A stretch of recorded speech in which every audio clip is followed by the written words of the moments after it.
Welcome to the Business Spotlight Podcast. My name is David Beeson. I am your host for today's conversation. My guest today is Jim VanderGiessen, the owner of Pro Refrigeration. We're going to be talking about his business, journey to business ownership, challenges, best practices, and share a peek of what it's really like to build and operate a business. Jim, welcome to the show. Do that part one more time. Jim, welcome to the show, and thank you for being here today. I would love for you to give us a little bit of background of who you are and tell us a little bit about your business as well. Absolutely. Thank you. And I appreciate being here. Pro Refrigeration, we just had our 35th anniversary. It was a business my father and I started 35 years ago when I was much younger, around 21 years old. So it's been a journey, but Dad and I started it basically building dairy cooling systems. And at that time, the farms were getting larger. My dad had a concept about a new way to cool milk called instant cooling it, where you wouldn't cool it in the milk tanks.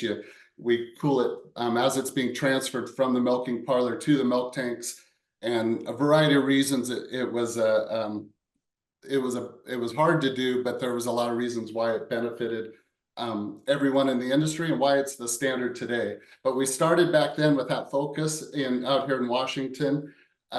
Around 15 years ago, we expanded to North Carolina and built our second production facility. And we manufactured both here I'm in the Northwest today, but we no longer manufacture out here. All that's done at our facility in North Carolina.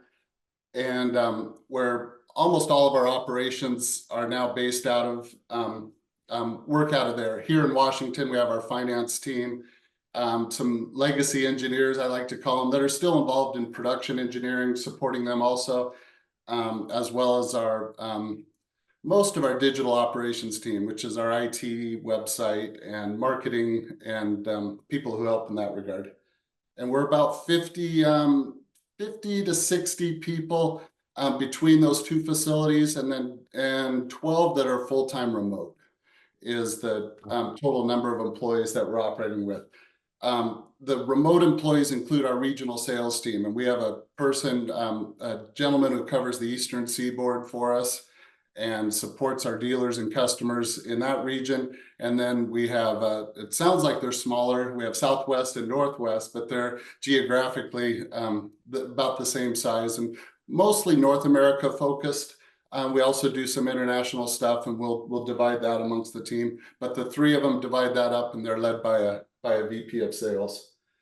And we work directly with customers, with all the leading food manufacturers and dairy farmers and craft brewers in the United States and globally.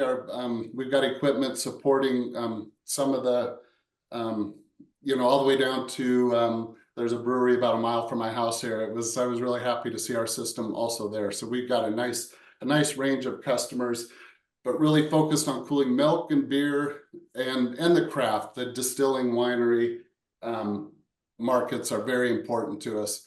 But our main focus is number one is milk, and the rest is divided significantly among a handful of others. And that diversification is also helpful for us. And I'm looking at my little cheat sheet, and I think that covers everything with Pro, at least from a company standpoint. Yeah, that's awesome. So, generally speaking, what does your current ownership structure look like? I know you mentioned that you founded it with your dad. Is there any other part-time owners? Do y'all have outside investors? Not at this point. And no, there's nothing in the works either. But it's right now, my dad and I are still the only stockholders with my wife and his wife. And my wife and I are majority stockholders.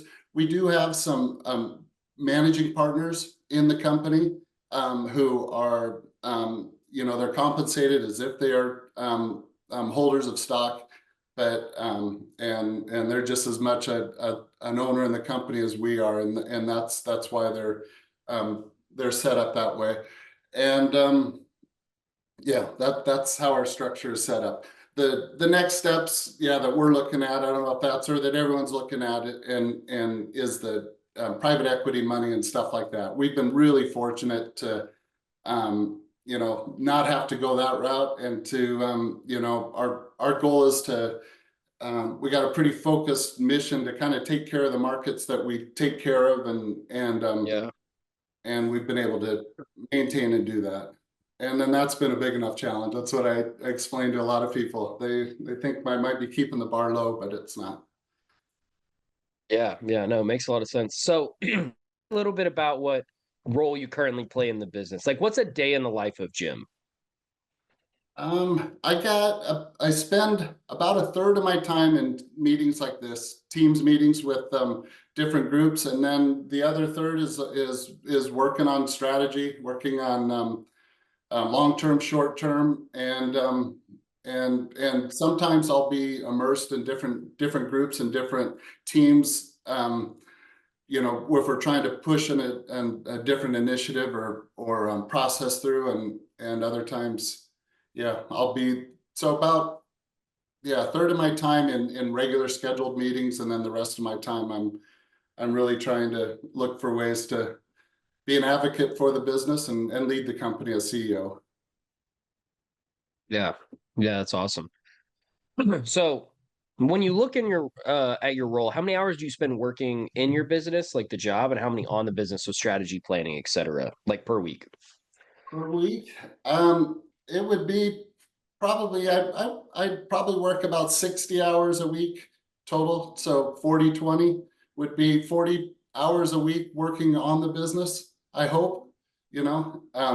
And and about a third of the time, you know, is the, you know, and some of those meetings are grinds. Like everybody in the meeting doesn't really want to be there, but you know, we got to go through them and we got to do them, and you do feel good at the end. But yeah, that's the, and that isn't my favorite part of the job for sure, but it's probably I know it's as important. And we're really, I mean, we evaluate our meetings all the time. If a meeting's getting monotonous or boring, it's, you know, and there's a lot of good case studies, you know, that show different strategies, and that's what we try to do, is just getting people really questioning and making sure they're effective for everyone's time. Yeah, well, this is kind of a fun question that I always like to ask. So, if I were to give you an extra 10 hours back each week, how would you invest those hours? Would it be in the business, personal life, family time? Yeah, it would be family time for sure. Yeah, it would Yeah. be time with my, yeah, with my grandkids, and yeah, and with family, hiking, running. Yeah, it's always an Yeah. excuse. I would love to not have that excuse. Yeah. No, that I totally get it. So, why'd you choose to go into business for yourself and with your dad as opposed to, trying to like work for someone else? And what was that transition like for you? Um, I was 21, so I didn't have much say in it. My dad negotiated, we were both working for a company, and I think it was over beers at the tavern that night, but they negotiated him buying or him and I taking the division that he was managing and I was working under, and we were kind of running it and managing it ourselves. And they said, why don't you just take it and go with it? And so he kind of informed me, hey, here's how it's going to go moving forward. And I was a 20% partner, and so it was a good move for him. He had me locked in, and we had a real simple plan. We were going to build 12 units a year, and you know, he had it mapped out, and it was, you know, and he did know. We both knew this concept of instant cooling was going to be. Even I could realize that he was onto something. I could see the reactions on the farmers. I could see the reactions with everybody as he was proving it out in the field, and it was fun to be a part of, and it's been fun to continue to be a part of. Yeah. As you look back on your journey so far, what has been the most memorable roadblock or hurdle that you had to overcome? Um, Probably a few times where we just got in bad positions as a business. We'd made some, you know, a perfect storm. You know, during COVID, we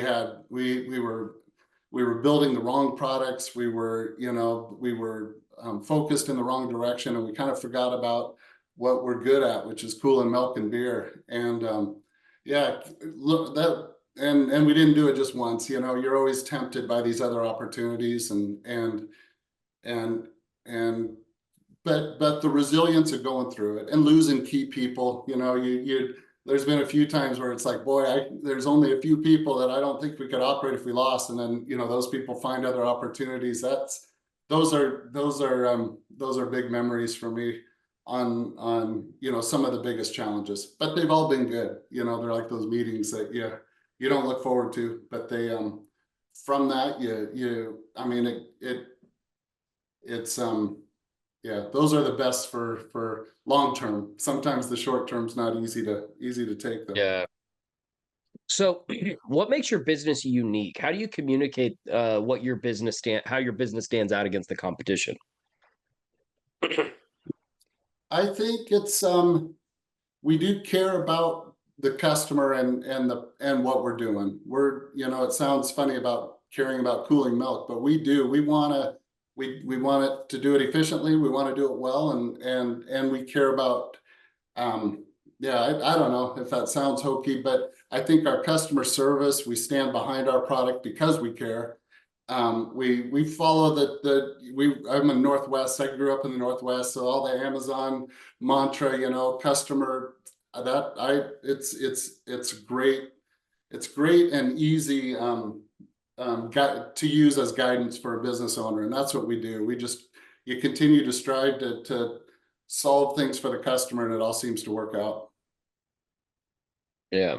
Well, kind of transitioning over into marketing, I'm always curious what successful businesses are doing. So, just to let you know a little bit about my background, I went to school for marketing and video and TV production. So, digital marketing is my life, my realm. Everything I do is in digital. So, I'm curious, what percentage of your monthly sales is typically invested back into your marketing budget? Investment of our budget, probably that's a good question. It's one I should have been easily ready for. It's probably about 10%, I would say. I'm thinking of the staff and some contractors and Yeah. some costs. Digital marketing is that's where it's at. I mean, and that's where we try to do it. We do it. Our team does a great job, I think, with the focus and attention we do, but it's mostly social media, with some banner advertisements that we put out in some of our specific trade markets, like a brewery focused website we'll run banner ads on, and agriculture to support those types of publications. But I love it too. We have our digital operations team is how we operate, and that includes our webmaster. He's our e-commerce store manager, as well as our IT and our marketing associate, who Yeah. she wears about four hats with the her skills from graphic arts to event coordination. So it's all team based, and we somehow get the right people, and we get it covered, and they do a great job with it. Yeah. So, what sort of marketing planning do you have in place right now? Do y'all have any strategies that y'all want to tap into that you haven't yet? Anything like that? I think it'll be a continued more of a digital focus, where we'll put, I think doing more of that. I like the videos, I don't know if it'll go to a podcast, but maybe an educational type video series. We've talked about that. We'll bring it up in a meeting, and pretty soon we'll have a list, very long we'll have 10 weeks booked out of, just specialized topics that we think our customers, could really benefit and have access to in a library, for example. But I think stuff like that is that's the future, and then having access to that is what our customers, what they're going to want. Our website right now just kind of is full of everything, and it is overwhelming.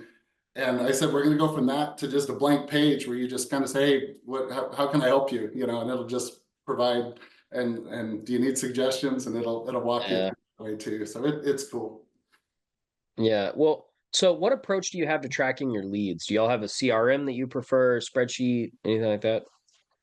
Yeah, we use a Microsoft Dynamics based ERP system. So I'm not sure, it's not Salesforce, but it's something along lines that comes with that. And I'm not directly in it and involved in it. It's a great program, but that's what they're looking. I'm seeing the opportunities and the close rates and seeing the tracking all that. But yeah, I'm not involved in the day-to-day with the regional sales managers. Yeah. So moving from marketing to sales, what does your sales process look like? Like if I was a customer, how would y'all sell me? It depends on, we have three customer bases that we focus. One is our end user that I mentioned, and we've worked with worked with different size companies across the US and Canada. Second is a group of dealers or contractors, and these are independent companies that sell our companies, install it, service it, and they just take care of it for the life of the equipment. Plus they install a bunch of other services for the customers. And then we have OEM partners. So we have three different groups. The OEMs will plug our system into theirs. They'll offer a turnkey system with us being a small, key part of that, or a cog in that. And through those three channels, our regional sales managers who we have positioned around the country, they'll support each of them, in the ways that we need to. Excuse me. Yeah. Yeah, no, that's awesome. So kind of switching over to team and team building. I know that you said that y'all have a pretty good sized team. So I'm curious, how would you describe your leadership style in business, and has it changed over the years? Yeah, I've been a little too, I would be described as direct. I've said a lot of things that I wish I didn't, but I'm pretty passionate. I'm an advocate for pro, but you can't justify that. You can't, you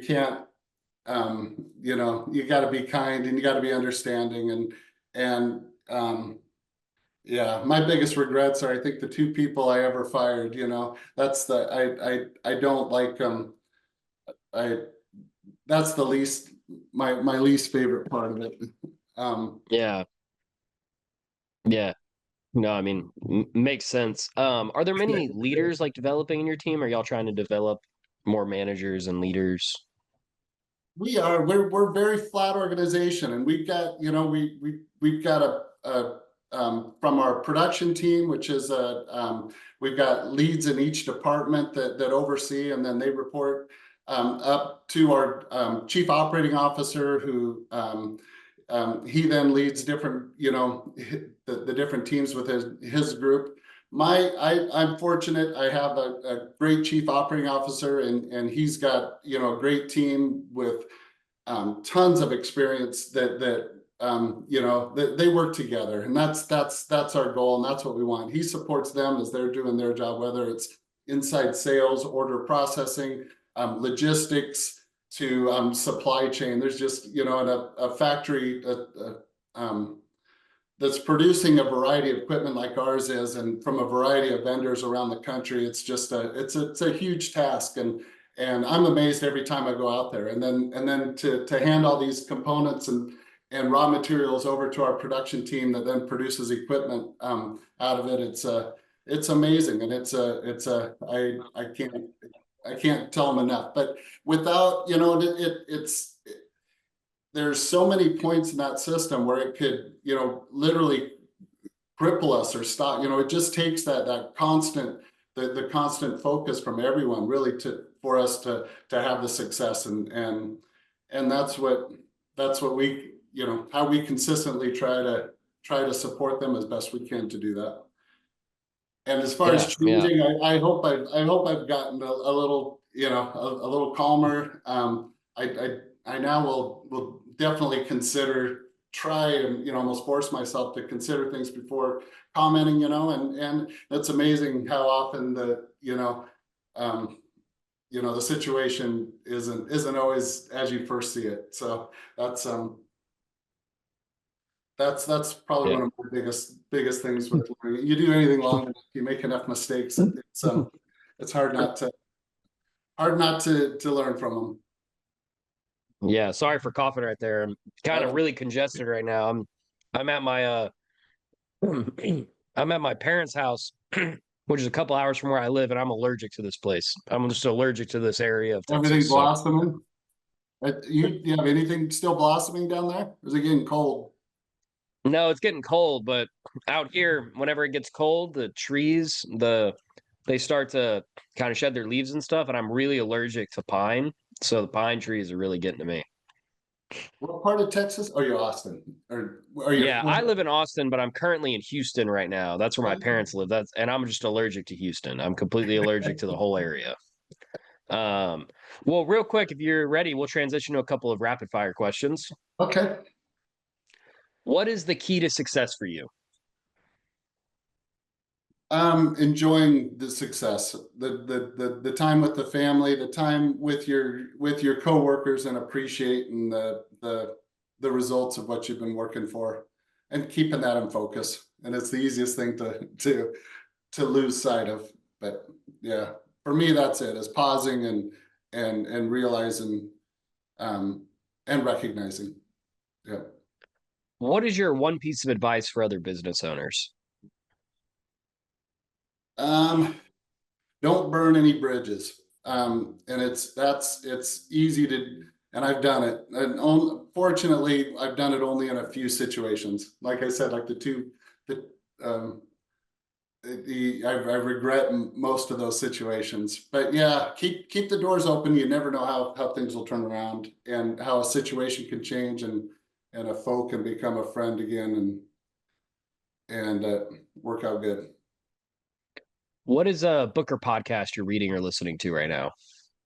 Refrigeration mentor. That's he is I'm very industry focused right now, but that's my go-to podcast whenever anyone asks me for a recommendation, and not just for refrigeration people. He's super positive, and just a we do some work with him, so I like him. And I think my other podcast I'm listening to is a dairy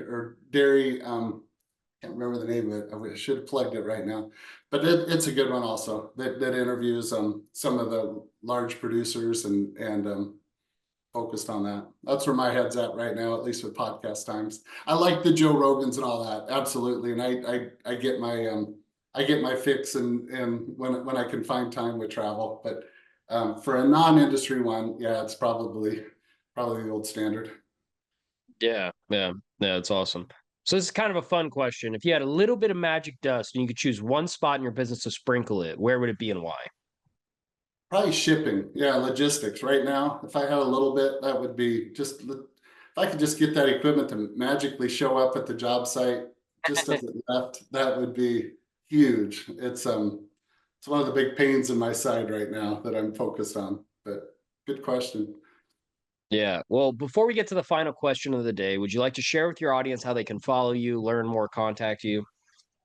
Absolutely. We're prochiller.com is the website I mentioned. It's a little busy, but there's a ton of great information there. Our news section they put hopefully they'll put a link to this up there after that. Look forward to that, and appreciate again you doing that.